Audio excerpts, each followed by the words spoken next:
While Metro Manila remains at low risk, Okta advises the public to remain vigilant in observing health protocols. On to another health issue. Some local governments are ramping up information campaigns amid the health department's warning of rising dengue cases.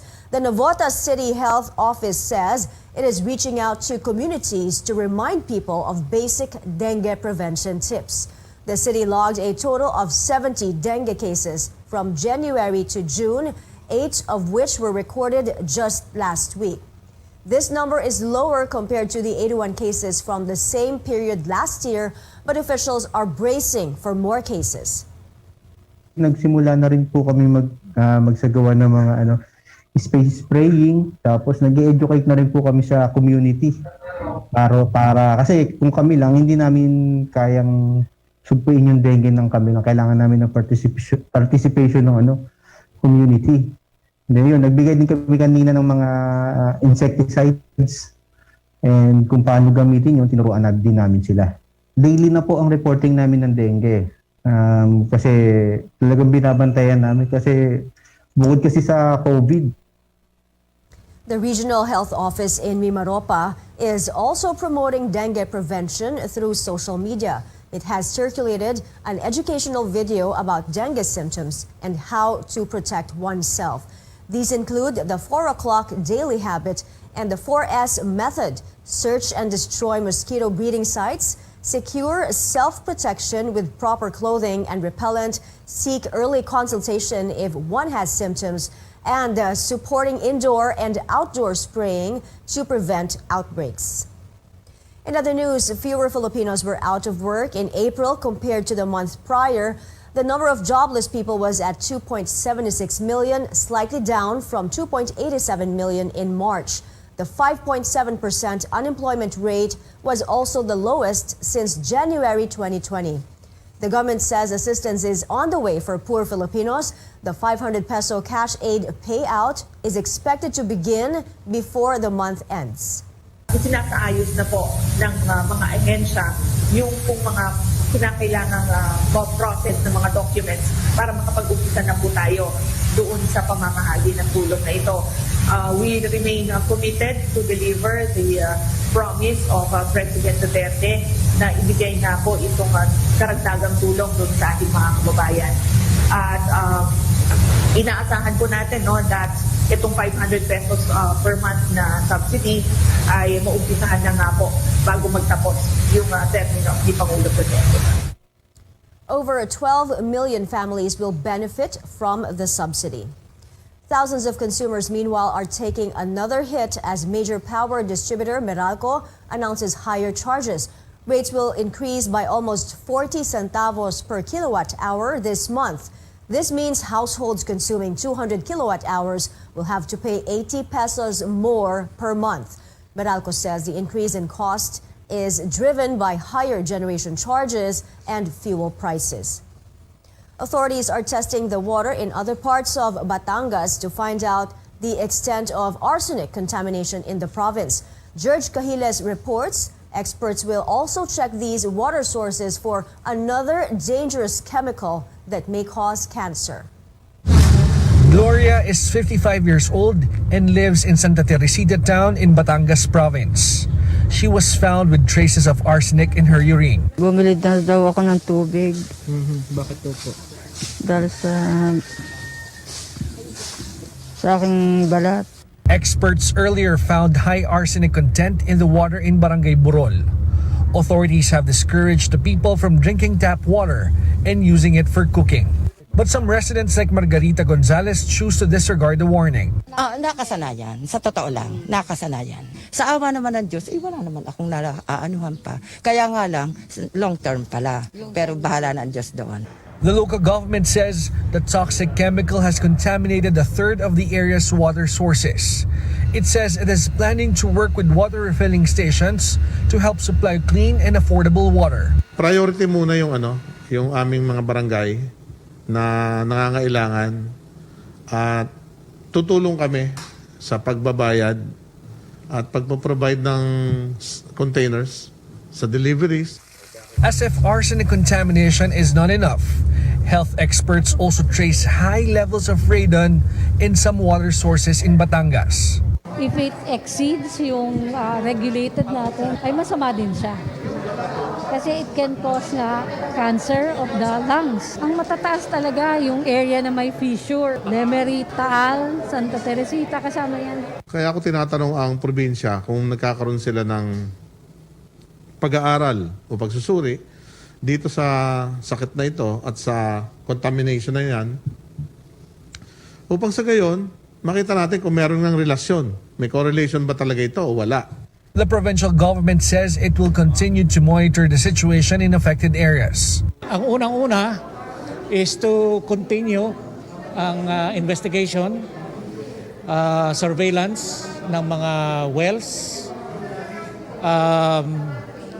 And then pangalawa is to come up with the appropriate messaging para naman yung mga tao ay hindi ma-confuse, mag-panic, para mabigyan natin sila ng tamang kaalaman. Water testing will also cover more areas as local officials provide funds to buy water testing equipment. From Santa Teresita, Batangas, George Cahiles, CNN Philippines. Coming up, President-elect Bongbong Marcos says he will continue President Duterte's independent foreign policy amid a fresh diplomatic protest against China. And some tips on how to look out for fake bills as the Bangko Sentral prepares to release more 1,000 peso banknotes to the public. You're watching Newsnight, where we go above and beyond the headlines.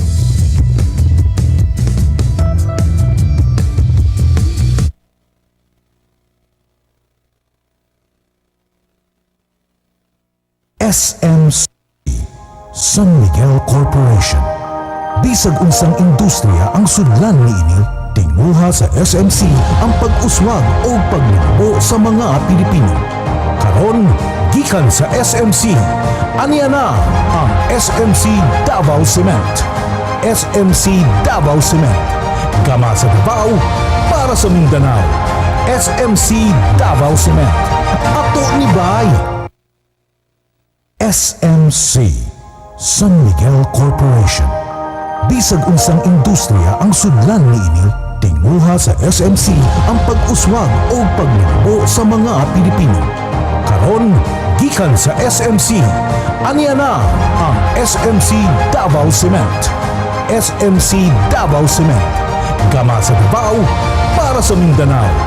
SMC Davao Cement, ato ni Bay.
Welcome back. President-elect Bongbong Marcos vows to continue what the Duterte administration has started in foreign policy.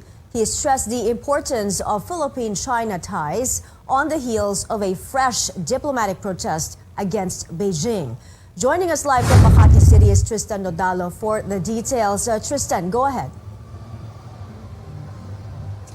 My President-elect Bongbong Marcos calls China as the country's strongest partner to help us, or crucial to the pandemic and economic recovery of the Philippines. Speaking at the awarding ceremony for those who constantly promote Philippine-China understanding, Marcos says our relationship with Beijing is important and evolving. He also plans to continue the Duterte administration's independent foreign policy, but he did not elaborate on the specifics of what he intends to do on the so-called independent foreign policy. The president-elect says the future of the Philippine-China ties does not only focus on government initiatives but also to people-to-people relations. Perhaps we will continue what President Duterte has started, what has been described as an independent foreign policy. And this is what we feel is best in the national interest. We can say we are beyond the pandemic crisis. We are beyond the economic crisis brought on by the pandemic. We can only do it, certainly in the Philippines, we can only do it with our partners. And our strongest partner has always been, in that regard, our close neighbor and our good friend, the People's Republic of China. Meantime, Chinese Ambassador Wang Zhilian believes that the relationship between the two countries will shift to a higher gear under the Marcos presidency. The event comes a day after the Philippines filed a diplomatic protest against China following the return of its vessels in the West Philippine Sea, or Julian Felipe Reef. No comments were made by Marcos himself or embassy officials during the event. Also present in the ceremony were former President Erap Estrada, Marcos's wife Lisa, and son Sandro. Also, we've seen the incoming cabinet officials like incoming PCOO Chief Trixie Angeles, incoming National Security Advisor Clarita Carlos, and then we also saw Senator Coco Pimentel, who headed the Senate Committee on Foreign Relations in the 18th Congress. Back to you, Mai. Thank you, Tristan Nodalo there reporting. President-elect Marcos is committed to addressing the United Nations concerns on the human rights situation in the Philippines. That's according to the UN representative to the Philippines, Gustavo Gonzalez, who met with Marcos today. Gonzalez says they discussed the October 2020 UN resolution that seeks to provide technical assistance to the country amid human rights abuses under the outgoing Duterte administration. The Duterte government has condemned that resolution. It means the UN and the government needs to work together in addressing some concerns on the human rights. And he is very much interested, for example, in ensuring a consultation for the nomination of the new Commissioner of Human Rights. This was a topic that he immediately raised. And he mentioned also the importance of ensuring a high level of accountability in terms of the human rights. Marcos met with other ambassadors today, those from Sweden, Ireland, and the Vatican. The Senate majority would have to be consulted on the request of Senator-elect Alan Peter Cayetano to become the chairman of the Blue Ribbon Committee. That's according to Senator Migs Zubiri, who is seen as the next Senate president. Zubiri says it's not his decision to make since Senator Francis Tolentino already accepted the Blue Ribbon Committee chairmanship.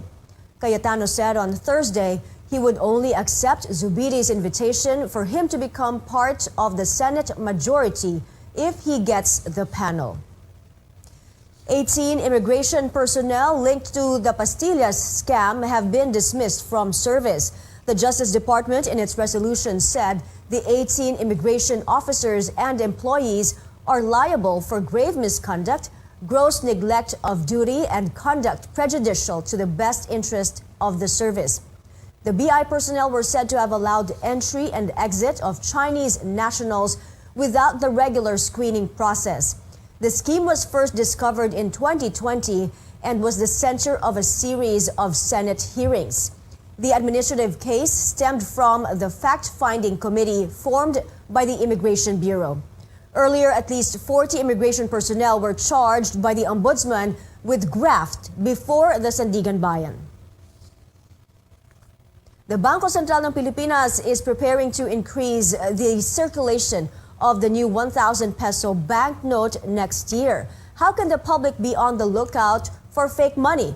Lois Calderon runs us through some tips and tricks. The new 1,000 peso banknote is in circulation. Because its polymer is 100% waterproof and does not easily tear. That makes it cheaper for the Bangko Sentral to print money. England reports a decrease by 25% in production costs.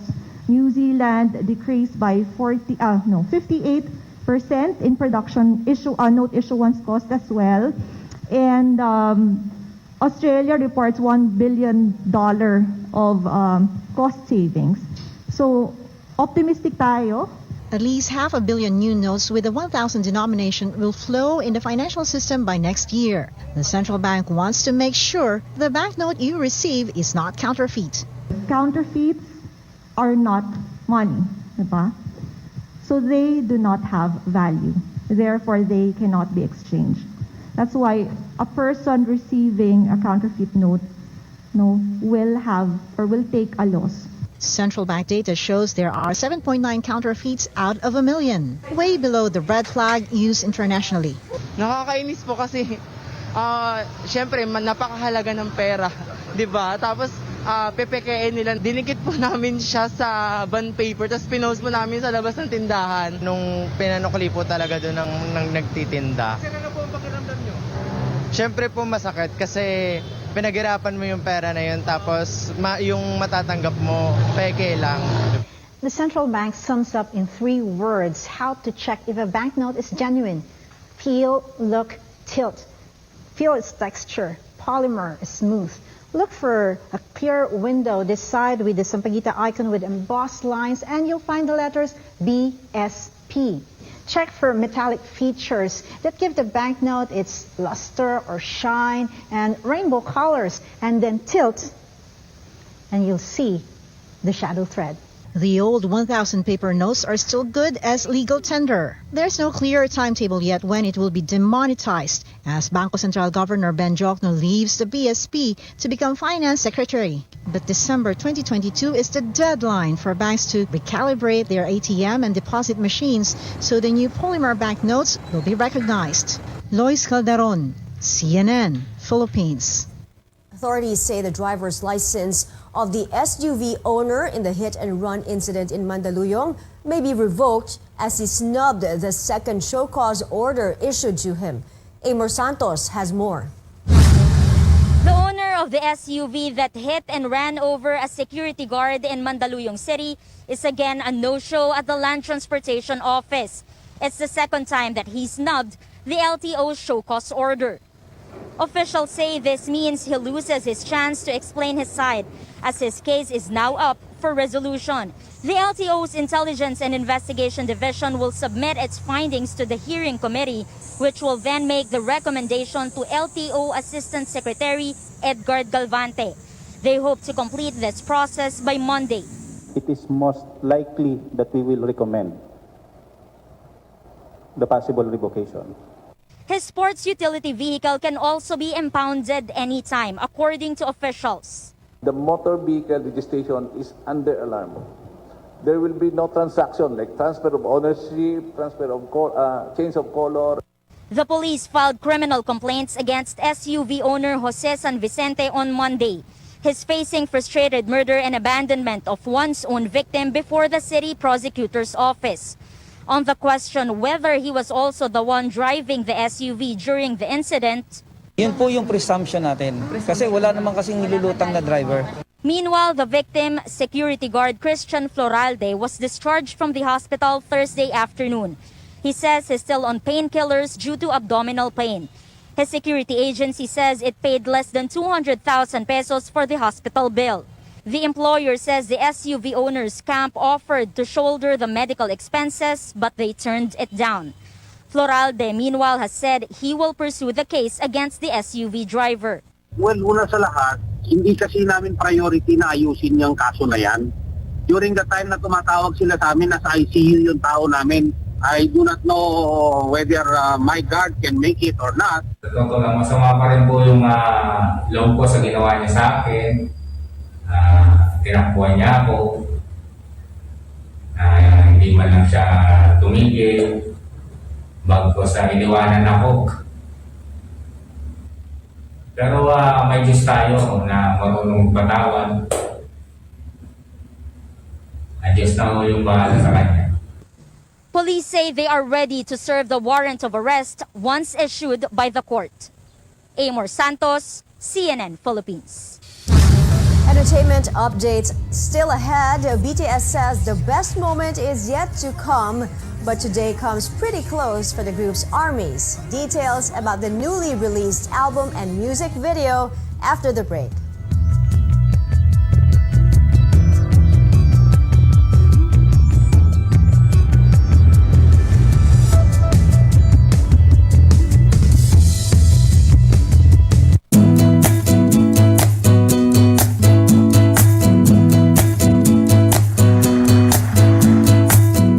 Marvel at the majestic sceneries of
watching Newsnight. In time for Pride Month, Rebel Wilson comes out by letting people in on her new relationship that's like a fairy tale come true.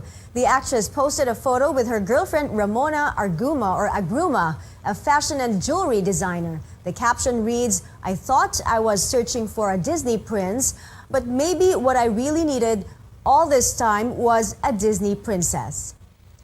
Here at home, pop rock band Lainey puts up a fourth night in Manila for its A November to Remember tour.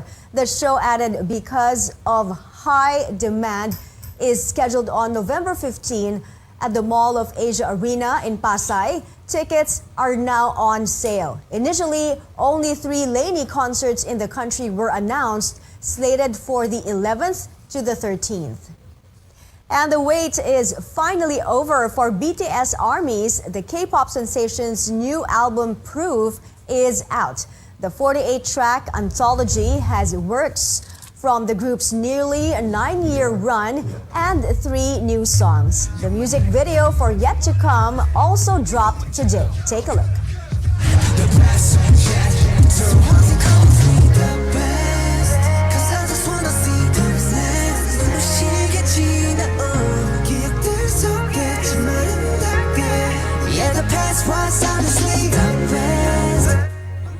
BTS is set to perform tracks from Proof on Monday, June 13th to mark its 9th anniversary. This will stream live on the group's YouTube channel.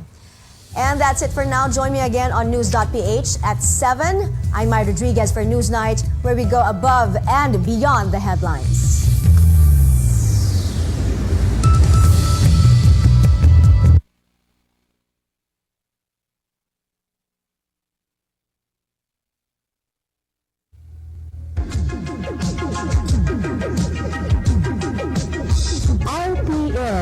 Radio Philippines Network Incorporated, DXKO.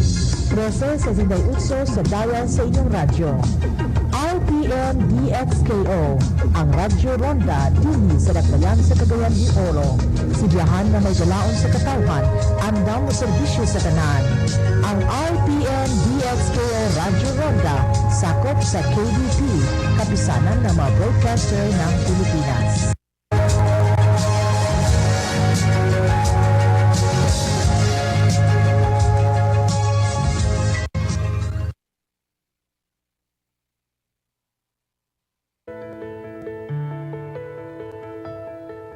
Do you sometimes feel weak and tired for no apparent reason? You might be suffering from a condition called anemia. Anemia occurs when a person lacks healthy red blood cells to carry oxygen around the body. This causes you to feel tired and weak, and in rare cases, it can even lead to death. Today, we'll learn about this condition and how best to treat it.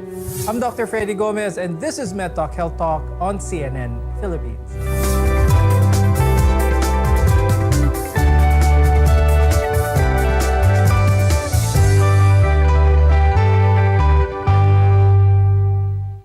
Let's welcome our guests for today. With us is Dr. Flor de Luna Zapata Messina.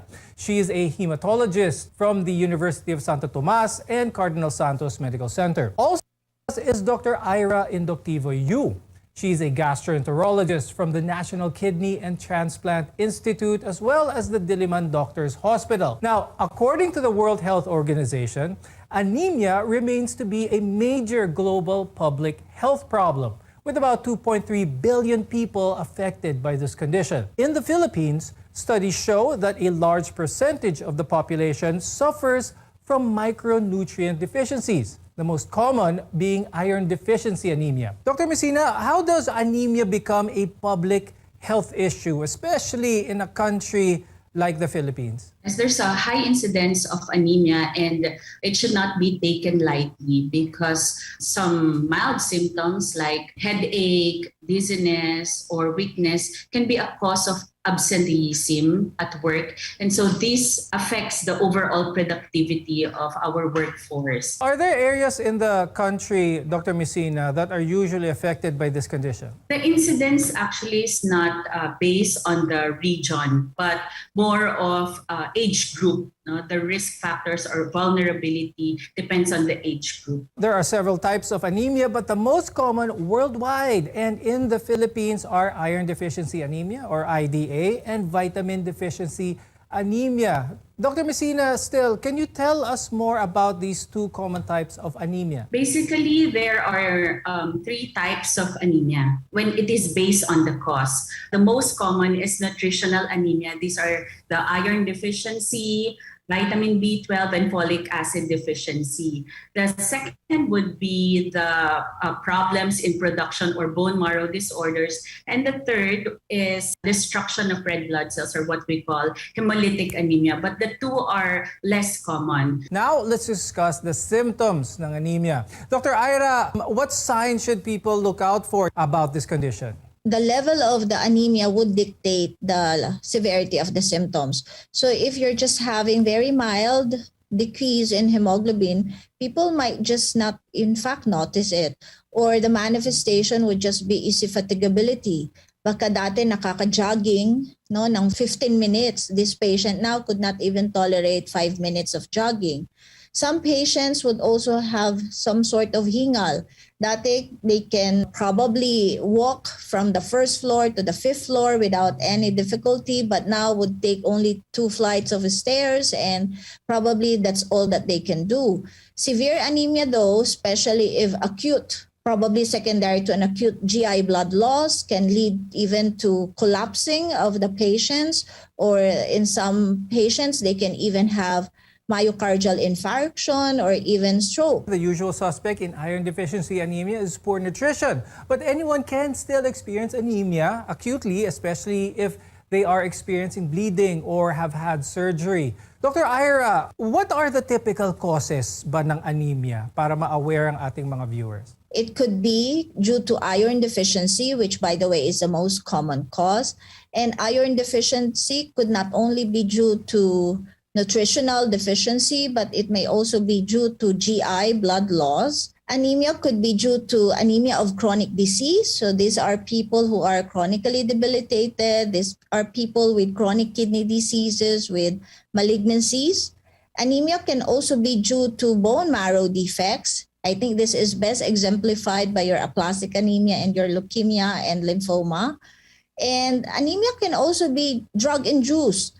There are several medications that can bring about anemia. Example would be chemotherapeutic drugs, your immunosuppressant azathioprine, and even some hepatitis C medications like ribavirin and interferon. So basically, the way to analyze anemia is to zero in what is the cause, and from there on, treat the patient accordingly. Dr. Ira, what gastrointestinal disorders increase the risk for anemia as well as iron deficiency anemia in particular? Anything that has the potential to bleed in the GI tract can lead to anemia because of blood loss. So you can have bleeding peptic ulcers as cause of your iron deficiency anemia.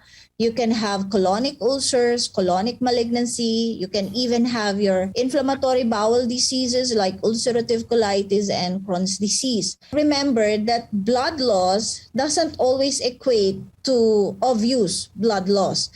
There are some people who are bleeding mildly, not even prominent in terms of their stool color. This is what we occult bleeding.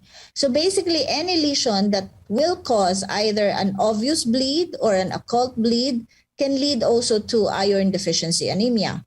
For a lot of people also, they might forget that intestinal parasitism can also cause some degree of anemia. So this is particularly true for our children who just put anything in their mouth and accidentally would ingest some worm eggs there. So we have to be careful also with our kids. When we come back, we'll discuss who are at risk of developing this condition and its complications to our health. Only here on MedTalk Health Talk.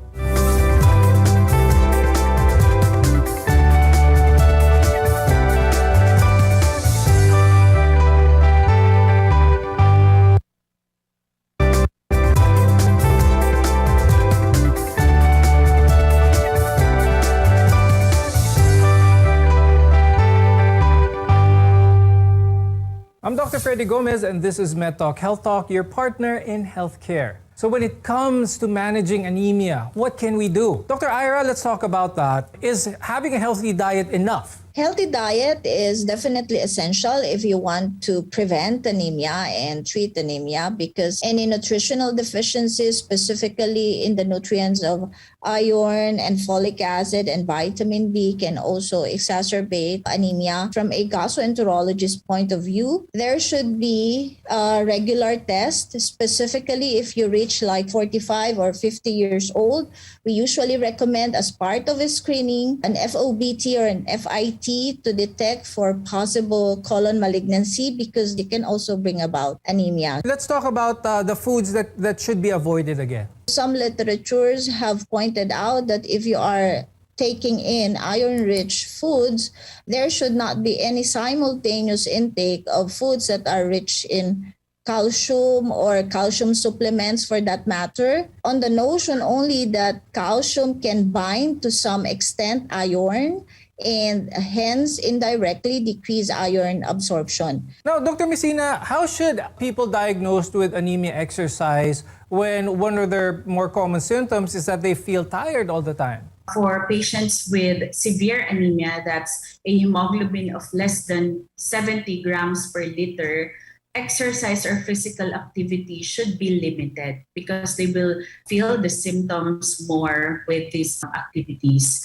While the mild anemia, like a hemoglobin of at least 100, and if it's chronic, then they're actually used to that level already. There's no physical activity limitation. What's the best way for them to recover from the symptoms that they feel? For the nutritional deficiency anemia, it can be prevented and easily treated.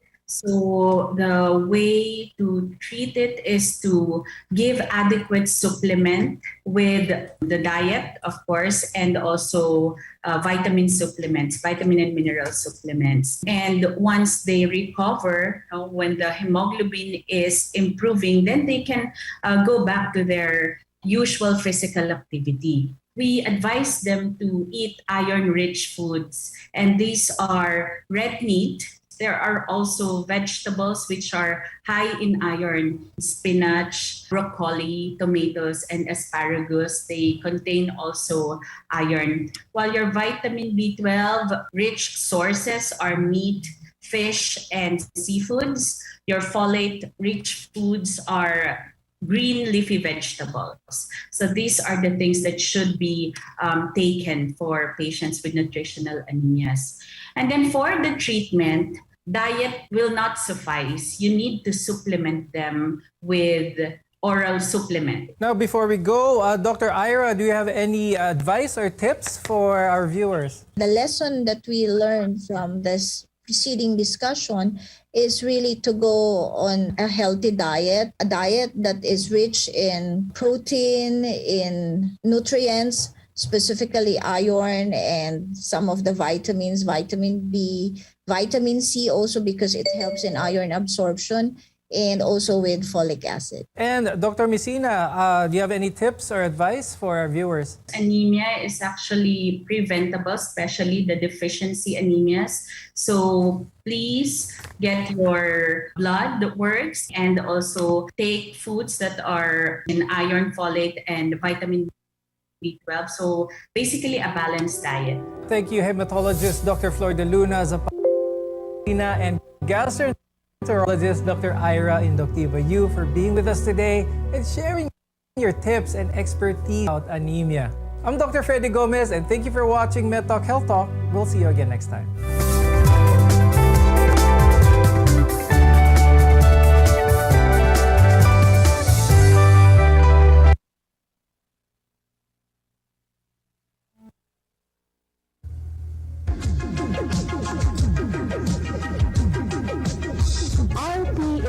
Radio Philippines Network Incorporated, DXKO. 13 sa Zinday Utso sa Dayan sa inyong radyo. RPM DXKO, ang Radyo Ronda, dili sa Dakbayan sa Cagayan de Oro. Sibiyahan na may galaon sa katawhan, andam mo serbisyo sa tanan. Ang RPM DXKO Radyo Ronda, sakop sa KBP, kapisanan ng mga broadcaster ng Pilipinas.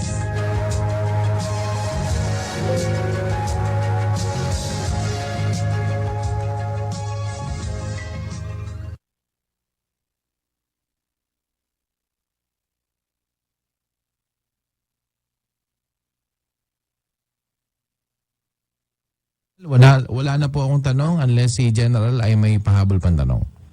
Okay na ako, Emil. Maraming salamat, Romel. Mga kaibigan niya po si Major Romel Panganiban. Sir, pwedeng pahabol, sir? Pwedeng makahabol, sir, ng announcement? Go ahead, Romel. Go ahead po. Sir, sa mga tagapakinig, yung malapit dito sa Luneta Park, sa Open Air Auditorium, pwede pa kayong humabol. Magsisimula pa lang po yung ating Music Kalayaan 2022. So ito po ay libreng concert na